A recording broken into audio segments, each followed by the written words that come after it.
We'll start with Ryan and then go to Wes. Yeah, what does it say about your team to get a hard-fought, kind of emotional series win over Georgia and then come back and execute at a high level against a good team that's had some pretty solid wins this season? Yeah, I definitely don't think we have the world figured out yet, but I think they've already proven they got a little bit of grit to them. So I think what this night in specific kind of pointed out was the confidence they gained from the weekend. It kind of oozed into today, and you could feel it in pregame and then the start of the game. So we were fortunate enough to have a positive carryover from the weekend because it can go a bunch of different ways. Yeah, Tony, it looked like you were able to obviously freshen up the lineup a little bit, get a couple different guys in there today. What'd you think of some of those guys who maybe hadn't played as much lately but got some run tonight? Yeah, it was time. I mean, we bragged to these guys, even to you all, that we like to mix it up and give guys opportunities. But just the nature of the way our season started, it didn't work out that way. So it was time to force some guys out there. And Jarrell got on base a bunch, even though he didn't get a hit. Fitzy's first inning was insanely good. Against, you saw those hitters are very athletic. They're free swingers and they're good. His first inning was tremendous. Trey Lipscomb obviously hit a home run, but a couple of those plays he made defensively were all SEC defender type plays.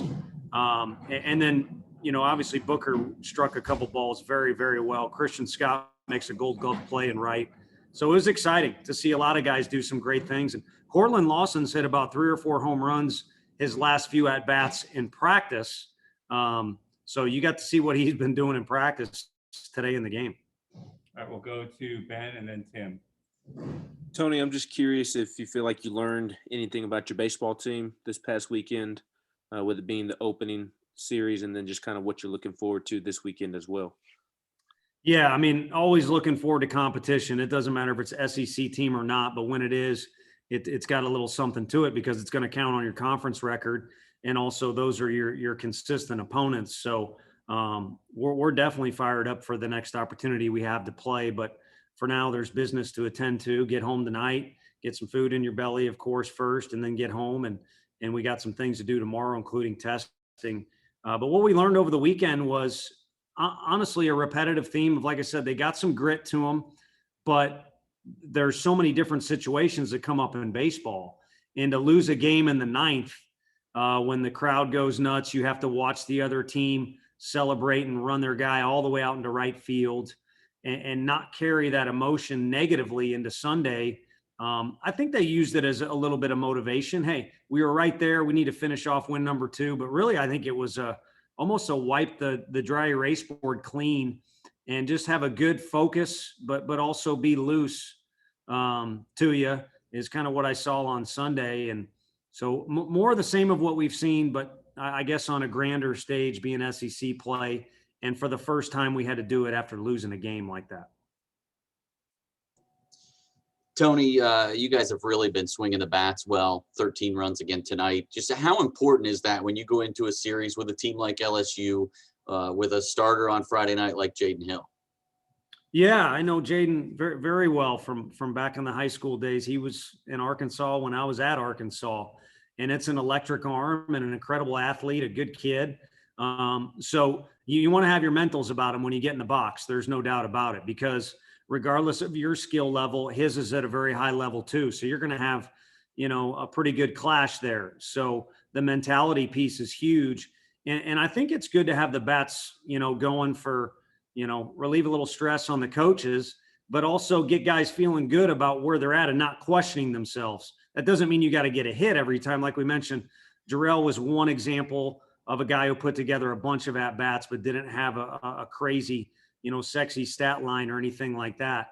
But to be comfortable in the box is important. If you got too many guys in the lineup that are questioning what's going on, then you kind of have some iffy situations. And we had that early in the season. But I think we've pushed through that. And maybe some of those guys today showed that we've got a little more of a Rolodex of options on offense. We'll go to Gustavo and then Nicholas.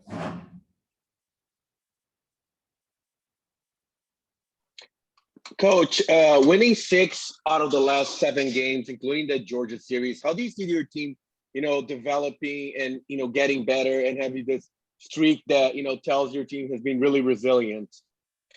Yeah, I think roles are being solidified a little bit more. Guys are more comfortable in, in their role that they've kind of been designated to. And then the guys, if you're not the Friday starter or the closer or, right in the middle of the lineup and starting every day, you should want to improve your role.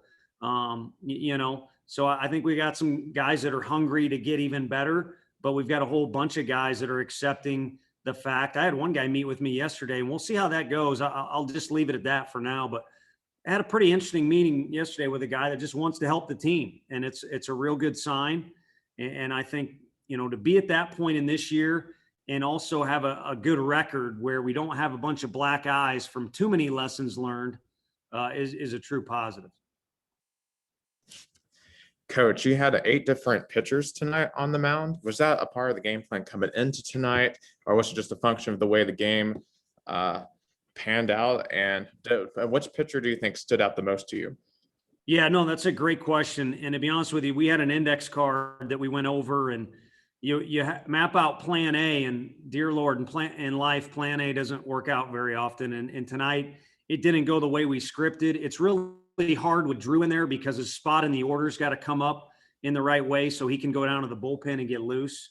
Obviously we would have liked to have Elijah have a clean inning. But he just has had a little bit of self-doubt the last 2 times out, and he knows that. I know that, and it doesn't make any sense because he's such a hard worker and a good athlete. But hey, everybody on this team has had to push through something. But all the guys I'm looking at in the box score that did pitch are the guys we wanted to pitch tonight. So in my opinion, it was a successful night. Again, Fitzy's first inning was insanely good. Xander was the guy who calmed the storm and showed that, he can pitch in high leverage situations. And then I thought Hollis Fanning, we asked him to get ready in like 2 seconds, and I thought he was going to miss out on an inning. And I'll tell you what, that guy was tremendous in the fall, and he had COVID, and he hadn't been right since then, other than about his last 2 or 3 outings in practice. And again, sometimes you play like you practice, that old cliche comes true. And again, he and Cortland Lawson did exactly what they've been doing in practice. So it was good to see Hollis do that. All right, we'll take 2 more guys. We'll go back to Ryan and then finish with Wes. You said on Sunday that Jackson Greer wasn't available. Just what's his injury and timetable? And then if you could kind of talk a little bit about the toughness Pavloni had on the weekend, especially in that Sunday game. Yeah, to be a catcher in general, you got to be tough. I remember me and Coach Q, our strength coach, were talking. I was back there for about 2 hitters in my playing career and didn't ever want to see that area again. So Pav, gutted out an injury where he took a foul tip, was off his knee. You maybe leave him in the game under normal circumstances, and then you definitely pinch run for him or pinch hit for him. But he was incredible. They ran on him probably because they thought he wasn't full strength, and he actually ended up making his best throw of the year. And I think if anything, Pav's been that guy that's trying to carry the team, and he has so much want to in him that, that injury might have distracted him a little bit. But overall, to gut through that was amazing. And, Jackson Greer was not available, so I don't know what we would have done. We probably would have put Pete back there, who was our DH, and that would have made things pretty messy.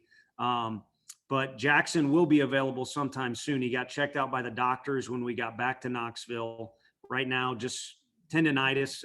They've got fancier words, but something that falls under that umbrella. So he'll be back soon. And Pete showed you he can do it back there if we need him to. So it's a good deal to have 3 options, and just would like to see everybody at 100%. Yeah, Tony, going back to that, the game or the reaction to the game Saturday, that's one of those times in the season where you're never really sure how a team's going to react to that.